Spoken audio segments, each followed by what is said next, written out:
نظريات الألوان، إيش فائدتها لنا كرسامين؟ وهل فعلا نستفيد منها أم إنه كلام فاضي؟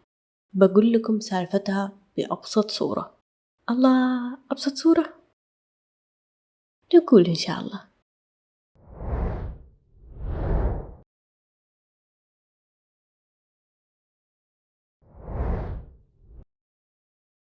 السلام عليكم. الألوان مهمة جدا في حياتنا، من تأثير نفسي، تعبر عن جمال، وبعض الأحيان يرتبط اللون بثقافة أو رمز مثل العلاء، وبها يمديكم تتميزون.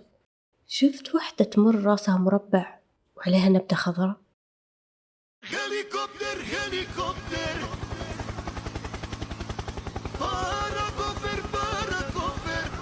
لكن بعض الأحيان الاستخدام الخاطئ يجيب نتيجة عكس اللي نبغاها. فخلونا ندخل على الأساس. الألوان الأساسية، وهو المكون الأساسي لعجلة الألوان: الأحمر، الأزرق، والأصفر. بسبب الخلط بينهم يطلع عندنا الألوان الثانوية: الأخضر، البرتقالي، والبنفسجي. وبسبب خلط الألوان الأساسية مع الثانوية يطلع عندنا المتوسط. That's what you get. وبسبب خلط الألوان الأساسية مع الثانوية يطلع عندنا الثلاثية. تقريبا هذه الألوان دايما تلقونها في علب الألوان الأساسية اللي تيجي 8 حبات 12 حبة.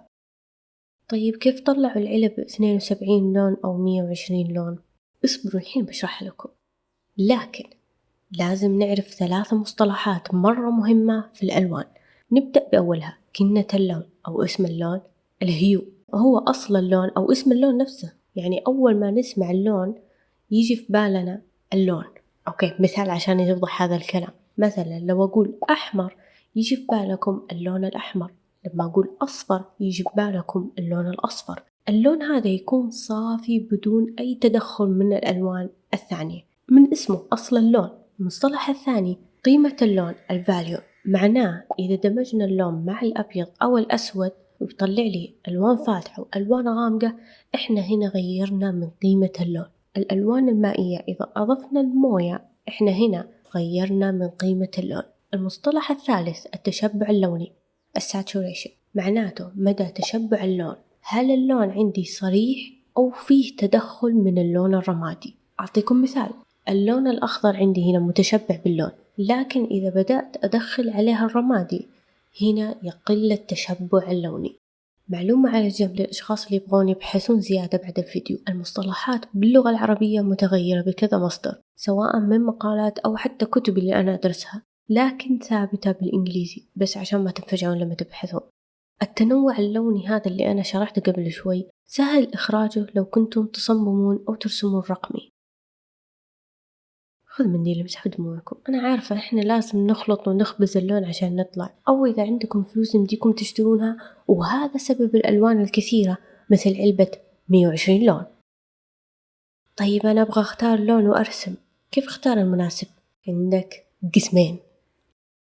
الأول التناغم اللوني، كيف تختارون الألوان المناسبة مع بعضها؟ فيه طرق مرة كثيرة لكن أبذكر أشهرها: التناغم الأحادي، المونوكروم. الطريقة هذه إنكم تختارون لون واحد وتطلعون درجاته وتستعملونه، مثل لما نسوي تحدي اللون الواحد هنا في القناة. هذا مثال واضح لذي الطريقة. لا تنسون تفرجوا وحطوا لايك بالطريقة. الطريقة الثانية الألوان المتماثلة. فكرته نختار 3 ألوان من عجلة الألوان، لكن شرطه إنه تكون بجنب بعض. مهما حركت الأسهم لازم يكونوا الألوان بجنب بعض، مثل أصفر برتقالي أحمر، نحركه أصفر أخضر أزرق. الطريقة الثالثة الألوان التكميلية أو الألوان المكملة. هذا يعتبر أشهر طريقة في اختيار الألوان. كيف طريقتها؟ تختارون لون وتاخذون عكسه أو المقابل له في دائرة الألوان، مثل أحمر قدامه أخضر، أزرق قدامه برتقالي. بالمختصر مهما يكون اللون أهم شيء اللون الثاني يكون مقابل له. الألوان الثلاثية، بالمختصر تختارون اللون وترسمون مثلث على عجلة الألوان. مثلا عجبني الأخضر وبستعمل لونين معه فأرسم مثلث، فيطلع عندي البنفسجي والبرتقالي، لكن شرطه أنه يكون المثلث متساوي لأن عندي نوع ثاني يكون المثلث شوي ممطوط، هذه طريقة مختلفة ثانية. طبعا هذه أشهر الطرق في اختيار الألوان، لكن في شيء مرة مهم، إذا اخترتوا لون في عجلة الألوان لا تقولوا هذا اللون وتختارون اللون بشكلها الصريح يفقع العين، لا، يمديكم تلعبون في درجات الألوان بناء على المصطلحات اللي أنا شرحتها، كنة اللون، قيمة اللون، والتشبع اللوني، تطلع عندكم تحفة فنية. عشان أقنعكم بالكلام اللي أنا قاعدة أقوله، ممكن تختارون اللون الصريح لكن في مواقع وأماكن محددة تختارونها. تخيلوا مثلا إذا اخترتوا لوحة أو تصميم بألوان صريحة، سما زرقاء، الشمس صفراء، العشب أخضر، راح تفقدون التركيز وما تدرون من الأساس وين تطالعون وتحسوا في شيء قاعد يضايقكم. لكن إذا اخترتوا الدرجة الصريحة بعناية، مثلا تبغون توجهون انتباه شخص لشيء معين مثل أسعار التخفيضات، أو في الكوميكس لما يختاروا المؤثرات، فراح تنجح الطريقة هذه. طيب هذا قسم واحد من كيف اختار اللون المناسب. إيش القسم الثاني؟ الثاني هو معاني الألوان.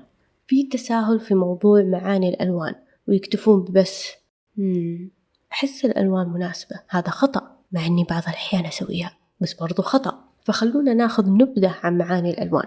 اللون الأحمر لون مرة قوي، يمثل لي قوة، عاطفة، ثقة، غضب، حذر، وكمان الجوع. عشان كذا نلقى أغلب المطاعم تستعمل اللون الأحمر. الأزرق يمثل لي هدوء، ثقة، أمان، استقرار، وحزن. الأخضر يمثل لي الطبيعة، النمو، الصحة، الانتعاش، والهدوء. معلومة طايرة عن اللون الأخضر، قديما اللون الأخضر كان يمثل الأغنياء. ليش؟ لأنه في القرن ال19 كان وجود اللون الأخضر نادر وتصنيعه مرة مكلف، فكان استعماله فقط محصور على الأغنياء، ويعبر عن أن هذا الشخص جدا غني. يستعملونه في ورق الجدران، فساتين، أثاث، أي شيء ينصبغ. لكن اللي ما يدرون عنه إنه في تصنيعه يستعملون مادة الزرنيخ، وهي مادة شديدة السمية، مع وجود الرطوبة تطلع منها روائح سامة. بعض الأغنياء لما عرفوا عن هذه المعلومة قرروا يلغون اللون الأخضر، وبعضهم لا زال متمسك باللون الأخضر. يعني تقريبا الشخص شاحب لونه وجالس يا ولد اترك اللون الأخضر، لا ارمي فلوس. الأصفر يمثل لي الفرح، التفاؤل، الطاقة، والإبداع، وبرضه يستعمل في الحذر. البرتقالي يمثل لي الحماس، النشاط، الإبداع، والدفء. البنفسجي يمثل لي الفخامة، الروحانية، الإبداع، الغموض، يمثل كمان الأغنياء. معلومة طايرة، اللون البنفسجي هو من أقدم الألوان اللي تمثل الأغنياء. ليش؟ لأنه صبغة اللون البنفسجي ما تطلع إلا من نوع معين من أصداف بحرية معينة، فكانت إخراجها مكلفة، وعشان كذا كان يقتصر اللون البنفسجي فقط على الأغنياء، كانوا يستعملونها الملوك، النبلاء، الأغنياء. الأبيض يمثل لي النقاء، البراءة، البساطة، والنظافة. الأسود يمثل لي القوة، الأناقة، الغموض، والحزن. الرمادي يمثل لي التوازن، الحياد، الاحتراف، والكآبة. شايفين كيف معاني الألوان مرة مهمة؟ مع اختيار التناغم الصحيح بيطلع عندنا تحفة فنية. أعطيكم مثال عشان نستوعب كل المعلومات اللي احنا قلناها. إذا أنا أبغى أرسم شخصية تمثل عندي الحماس والنشاط وأبغاها تجذب فئة الشباب، فاختار البرتقالي. ومع البرتقالي بختار التناغم المتماثل، فيصير عندي اللون الأصفر اللي يمثل لي الفرح، التفاؤل، والطاقة. مع البرتقالي المصفر بتطلع عندي شخصية حيوية مليئة بالتفاؤل والطاقة، وكمان مستهدفة للشباب. بإمكانكم تقيسون المعلومات اللي طرحتها على كثير من اللوحات العالمية والتصاميم والشخصيات. هذه نبذة من عالم الألوان، أتمنى أنكم استفدتوا وكمان أعجبكم. لا تنسون تكتبون آراءكم في التعليقات، وأشوفكم إن شاء الله في الفيديو الجاي. مع السلامة.